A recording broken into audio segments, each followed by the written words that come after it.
Hello, everybody. Welcome back to the Bear Down Ballers podcast here on the Field of 68 Media Network. I'm Ryan Wall, joined as always by my co host Jordan Pollock. And Jordan, Arizona won their sixth straight game against the Arizona State Sun Devils, moved to 17-0 on the season, and just continue to roll on. We'll get into their win over TCU and then their win over Arizona State. But first, how are you today? I'm doing good. I'm doing good. We're recording late on a Thursday night. I'm so excited for the weekend. Yeah, well, let's hop into things and let's get into their win over TCU. They won 86 to 73. This was this past Saturday. Arizona with a 13-point victory. And this, although Arizona previously was dominating teams, this game was only a 13-point win, but they still were able in the second half, especially, were able to pull away from things. In the end, TCU got it a little closer, but Arizona in the end just proved that their levels above. What were your thoughts on this one? Yeah, definitely. I think TCU really competed well, and they kind of limited Arizona in one of the main statistics that Arizona's kind of just dominated everybody in, and that was rebounding. Only Krivas was the only player from U of A to get into double digits rebounding, and they held Toby Awaka to under, I think, 2 rebounds under his average. Final numbers were about 6 rebound difference between the two teams. And I thought from a box score standpoint, that was probably the stat that I looked at that really kind of told a little bit more about how this game was a little bit more competitive over the last few Big 12 games that they've had. Yeah, I think that is a great point. The rebounding battle, Arizona only out rebounded TCU by six. That was one of two things why this game was a lot closer than their previous games, and that was the second is Arizona was in foul trouble with a lot of different guys. They had three different players in this game have four fouls, and that was Toby Awaka, Mo Krivas, and Jaden Bradley. And that's why Braden Berries and Ivan Kurchenkov each had three apiece. So once again, a continuation from the beginning of the season where this Arizona team just can't get out of foul trouble. They always seem to, every game, it seems like it just halts their kind of momentum because when they get going, they have to pull guys out. You see guys like Jaden Bradley only play 22 minutes, Mo Krivas 27 minutes, Toby Awaka 20 minutes, and I really think that is the reason why Arizona didn't win by much. But a guy that had zero fouls in this one and was Arizona's best player, as was against Kansas State, that was Koa Pete, the freshman, had his second straight 20-point performance. He finished 10 for 17 from the field, 20 points, 7 rebounds, 3 assists, 1 steal, 1 block. He was just spectacular. This was another performance from Koa Pete where he showed from the beginning of this game that he's levels above everybody on the floor and that when he wants a bucket, it's a no-brainer. And he just continued to dominate TCU's front court in this one, and it was special. Yeah, definitely. Only zeros in the stat book were kind of really the stats you want to have zeros in. Those were fouls and turnovers. Had 7 rebounds, 3 assists, a steal, a block, two of them offensive rebounds. He had a great game, and I think, especially with him being a freshman, I think you're starting to notice that it's not so much like him just taking over games, but it's him being comfortable. It's him figuring out the right place to be and to be able to make the right plays. And I feel like a lot of that really screamed even last night too. Doesn't feel like a ton of time. Like they're giving him low paint ISO or at the wing ISOs. It's just like he's either in a great place off of a roll, off of a screen, or he's running the floor well. He's getting out in transition. He's just, I think, doing pretty much everything you want from a basketball player that doesn't have the ball in his hands 24/7. Yeah, and we've talked about him having good performances and great performances. This was one of his great performances, and although he hasn't been spectacular in every game, I feel like his baseline has just been great in every contest, and he's been the one kind of constant for Arizona because they have had players like Jaden Bradley, Braden Berries, and everyone else that has been up and down in each game. They've shown the potential to score 17 to 20 points, but then they score sometimes 5 to 7. I feel like you can always count on Koa P to get you at least double digit points, and he has that upside of 20 plus he's shown on any given night. Another guy that stood out to me was Jaden Bradley. He was one of two Arizona players to have 17 points. Anthony Del Orso had his best game in a long, long time. He also had 17 with three-pointers, but Jaden Bradley's was more impressive because he had 17.6 for 10 from the field, and he did so in only 22 minutes of action. So really impressive stuff. When he's aggressive, driving to the basket, getting fouled, he really is just so good. What'd you think about him? Yeah, definitely. When you can get close to averaging a point per minute that you're on the court, I think that's really great, especially from a point guard. He really is not a guy that's going to be getting a majority. Like, I don't even know if he's led any game this year where he's taken a majority of the shots for the team. So efficiency for him is really important, and he's kind of just done that this entire season. This being his, I believe, senior season, and he's really showing off his experience in this rotation. I've loved to see his consistency as well. He has had his highs and lows, but he has shown that he is capable of greatness anytime he's on the floor. Arizona allowed TCU in this one to shoot 42% from the field, 29% from three. They had four players in double digits. That is TCU. And Tanner Tolson had 20 with three-pointers. He was excellent in this one, was, a real X factor. But Arizona came out with the victory, which is the best thing. Any other takeaways on this game before we move on to Arizona's victory over the Sun Devils? Yeah, you mentioned the other 17 point score and Anthony Del Orso, and it's just funny because last week I was commenting how he hadn't hit a 3-pointer in almost 2 weeks, and it felt like kind of the second he was able to get in the game, he was aggressive, he was able to hit his shots, and he definitely had a great week. Yeah, he did. Anthony Del Orso is another just a spark off the bench, and when he's on fire like that, he really is tough to guard. And that was the most amount of points he scored since Arizona's win over UCLA back on November 14th. So great to see Anthony Del Orso getting back on the swing of things. But let's move on, Jordan, and let's talk about the one that we were anticipating, and that is Arizona State. Arizona came out on top 89 to 82, even though Arizona was over a 21 point favorite. They still got the win in the end, and Arizona State put up more of a fight than I expected. What about you? Yeah, I completely agree. And I know they really haven't had a great run so far. Like we said, some of their competition, and they weren't looking super hot in Big 12 play, especially against some of the more dominant teams they've played.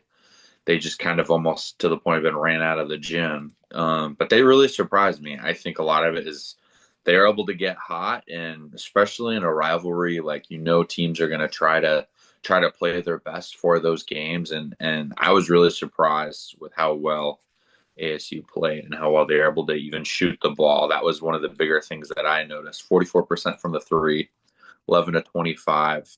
You're going to be on a majority of ball games nowadays if you're shooting those kind of numbers from the arc. Yeah, Maurice Odom finished with 23 points and 7 assists, four three-pointers for Arizona State, while Masapa Diop finished with 16 and 6. Those were two of four Arizona State players to finish in double figures. And but Arizona was led in this one by Toby Awaka, 25 points, and Kopi, 24 points.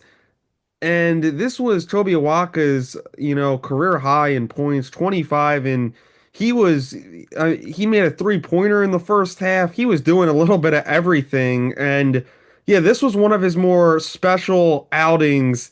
not only our at Arizona, but in his collegiate career, I was just blown away by his aggressiveness in this game because this game, Jordan, did get chippy early on and throughout. What do you think of Oaxaca in this one? Yeah, definitely. And especially with the technical foul, like there's always a technical foul, feels like in every single one of these games between these two teams and getting to a point of a tradition and just the aggressiveness and the chippiness. And in these kinds of games, I feel like a guy like Toby Owaka is able to thrive if especially if he's not able to like be Mhm. in foul trouble, if he's able to stay on the court, he's a guy that can just out physical other opponents like so well and just on the glass, not even in a scoring way, but still that kind of stuff just wears on you. In this game specifically, he was able to do it both on the glass and on the score sheet. Yeah, he really provides that physical presence for Arizona. It's just so good. He's a veteran. He's been there, done that, and he's perfect for this rivalry. And yeah, State did lead by 1 point at a halftime. Arizona outscored Arizona State by 8 points in the second half and just proved the difference between these two programs. And Arizona has had a hold over this rivalry for quite some time, and once again just proved that they're just the best team in the state. And although Arizona, I was expecting them to win by a little bit more, it still was a really good performance at home. And I feel like this was a really good. It was a good chapter of this rivalry because we've seen recent games between the two where frankly, it's gotten ugly a couple times because Arizona is just that much better. But I thought this was really good. Both teams showed up, came to play, gave it their best, and yeah, I really love this Arizona State matchup. What else stood out to you in this one? Yeah, definitely. I think one of the things that stood out to me was especially Braden Berry's, how big of a tear he's been on the TCU game and this ASU game, both averaged 6 points. And well, average, he scored exactly 6 points in both of those games. And so to see, I think some of the guard play that ASU had and how I don't want to say bad because I don't necessarily think they played bad, but they just haven't played to the level that they've been. But it also just showcases how much our front court is just like absolutely dominated with Alaka and Koa Pete. Yeah, I feel like especially in TCU was a rowdy environment, great crowd, and then against ASU, we talked last week about ASU's veteran backcourt that they had with two guys that have been around for a long time. I really just think the moment might have been a little too bright here in the last two games for Braden Berries, and he was flying as high as anyone possibly could. He had a spectacular last couple of weeks, and I feel like that is how a lot of freshmen's first year happens in college basketball. They have highs and lows, as we've seen even with Koa Pete, who is as good of a freshman as I've seen, not just at Arizona, but really in a long time in the sport. And yeah, I think that just, par for the course for freshmen in college basketball. And I think that Braden Berries will bounce back like I thought he would bounce back after he had a slow start to his career. So yeah, there's nothing to worry about there for me. But yeah, I just think I agree. Arizona's front court and all the surrounding pieces just continue to pick up the slack, even if a player like Berries is struggling. And somebody that also is a freshman that was very good and solid in this game, provided Arizona much needed production. That's Ivan Karchenkov. This was a freshman that did not seem like, the moment was too big for him. He seized the moment. He had 15 points on 4 of 6 shooting from the field, 4 rebounds, 2 assists, 1 steal. He was just tremendous. What did you think of Karchenkov? Yeah, completely agree. And I think the way we're talking about Awaka, how big, strong, and just physically dominant, I think Karchenkov has it in here. There's just a certain grittiness that he brings, and it's crazy because I still hear his name, Ivan Karchenkov, and seeing how gritty he is, he makes me think he's more so from Eastern Europe rather than Germany, just with how much of a fighter he seems to be. And that's the biggest thing for me is man, that that dude's tough. He is tough, man. He's gonna figure out ways. And he was really pesking on ASU and how he was defending them. I know there's a few they talked about in the broadcast where it just I think it was Odom that he guarded on one possession, and he just kept putting his hand on him, and Odom's just sitting there slapping, and he's giving like his coach Bobby Hurley is just arguing with the ref like, aren't you gonna call it? He's trying to put a finger on me, and it's just like he's pesky, man. He's gritty. He's trying to get in your face. And he's trying to make your day hard, and I feel like that's such a premium to have, and especially if the guy can shoot, if he can get in transition and finish around the rim, it just takes them to a whole nother level. Yeah, I mean, is it an Arizona State game without Bobby Hurley arguing with the refs to an extreme that is way more than a normal Arizona State game? Just getting into it with players and just creating chaos, and that's what he always does. Yep. And it kind of it's something you expect in these matchups, but each time it really is just an enjoyable sight to see. It really just catches me off guard every time. Yeah, overall, Arizona winning this one by 7 points. As I said, I thought it was going to be a bigger win for Arizona, but still getting unscathed through their first 2 weeks of Big 12 play, 4-0 in the Big 12, still is a win. They Yep. still are undefeated 17-0 in the season, and they move on to two matchups this week. First against UCF on the road. And this matchup's taking place on Saturday, January 17th. It's on ESPN, 4 p.m. on the East Coast, 2 p.m. in Tucson. What do you think of this matchup? Because this is the first time Arizona has played a team with two or fewer losses in quite some time. Yeah, definitely. And I don't think they played it at UCF last year in Orlando, did they? Am I mistaken? This might be their first No. time. No, so they are 1-0 against UCF, and that game took place in Tucson back in January of 2025. Yep. So this is our first time down in Florida, down in Orlando, and it feels like, especially I felt like last year, I think they beat Houston like within the first week of Big 12 play, and so like that was a crazy upset. And their first Big 12 game this year, they hosted Kansas and beat them in the first week. So if history tells me something, they got their big upset out of the way.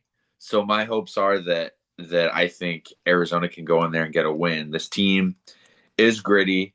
They have had some close games, but they're still. I think they're still. We were hoping that this game would be a ranked game, and after that Kansas win, they got ranked, but then they fell to Oklahoma State, who's kind of to the more bottom edge of the conference right now. And I think I expect Arizona to be able to have the ropes on this one a little bit more and probably edge more with the betters in a double digit win this week. Yeah, I kind of agree with that. I think Arizona wins this by at least 10 points. And these teams, although UCF is right on that borderline of being ranked as they were last week after their win, like you said, over Kansas, they're still 43rd on KenPom, 71st defensive rating. And I just don't think it's going to cut it against Arizona. They pretty even team. They are led by two guards, the two leading scorers, Ryan Kugel and Tomas Falks, and they have Jordan Burks and Jermichael Stillwell in the front court. So they have some depth there, but yeah, I just don't think that this team can keep up, especially on offense with Arizona and defensively. Yeah, I just don't. I don't know if they can find success because this Arizona team, as we keep talking about it, it's just to me the deepest in the country. And yeah, I just don't think this is where Arizona slips up. But as we know, anything could happen in this crazy sport. But yeah, this is really this is will be another great matchup because Arizona, I feel like enters this one with more to prove than they have recently because they're coming off of a 13 and a 7 point win. So I think they need to prove that they are still the most dominant team in the country, and I think that's where they prove it against UCF. Moving on, Arizona takes on Cincinnati on January 21st at 9 p.m. on the East Coast. This Cincinnati team has struggled mightily. They're 9-8 on the year. They've lost three of the last four games, coming off a 9 point win over Colorado. And the Cincinnati Bearcats, they are led by Baba Miller, the veteran forward, and they have Jordan, former Arizona Wildcat Kerr Kriisa on the roster. So that will be great to see Kerr versus Arizona. He was a big part of Arizona, and now he will return back to Tucson. So I think that'll be great. Him and the fans, I'm sure, will mix it up a little bit. What do you think about this one? Yeah, I think it's interesting. In the film that I've seen of Cincinnati, I watched most of the Cincinnati Houston game. I believe that was 2 Saturdays ago. Wes Miller, who's this is his 5th year at Cincinnati, has really had a lot of struggles with the Cincinnati squad, and they just moved over to the Big 12 that same year that Houston did, the year before Arizona got in, and they just really have had a hard time getting consistency and being able to get big wins for the Big 12. Like you said, this team, just like UCF, they're kind of spread evenly. They don't have one guy that's their premier scorer. They've both of them are running around a 10-man rotation, which is pretty out there. I think nowadays in college basketball, usually you try to get those to 7 to 8 man off through your rotation with 2 to 3 coming off the bench. But this is a defensive team. They don't score a lot, but they hold their opponents to pretty low numbers too. So I think from that perspective, this is going to be one of the bigger challenges that Arizona's played, at least offensively, with what they bring defensively and the intensity that they bring. Though I don't think that Cincinnati does have a full amount of, I think, ability to be able to stop Arizona scoring with their guards, with the front court, how much they get in transition, the sets that they run. I just think Arizona has way too much for them, and they haven't played an offensive team like Arizona at all this year. You mentioned Cincinnati isn't the best offensive team. That's to say the least. They're ranked 200. They have the 207th best offensive rating in the country on Ken Palm, and like you said, they don't score. I mean, they in their past 4 games, they've scored 77, 72, 60, and 60. I mean, that flat out isn't going to cut it against this Wildcats team. I think they win. Arizona beats Cincinnati by 15 at least. What do you think? Yeah, I mean, I don't disagree with you with what they're scoring, but they've also held a few good teams to kind of lower numbers too. With their Xavier, big rivalry across town in Cincinnati, they held them under 80. They held Louisville right around 75. I think especially when you play good defensive teams, I think looking at strictly like what they can produce offensively can be a misnomer, especially like I just think about like how much like Tony Bennett and Dick Bennett, like when they were at Virginia and in Wisconsin, it's like everybody's like, oh well, they don't really score that much, so you don't really have to worry about it. But it's like they put you in a blender on defense, so it's like if they can keep the game in the 50s 60s, like that's what they want to do. But again, I don't think they have enough defensively to even quite get there.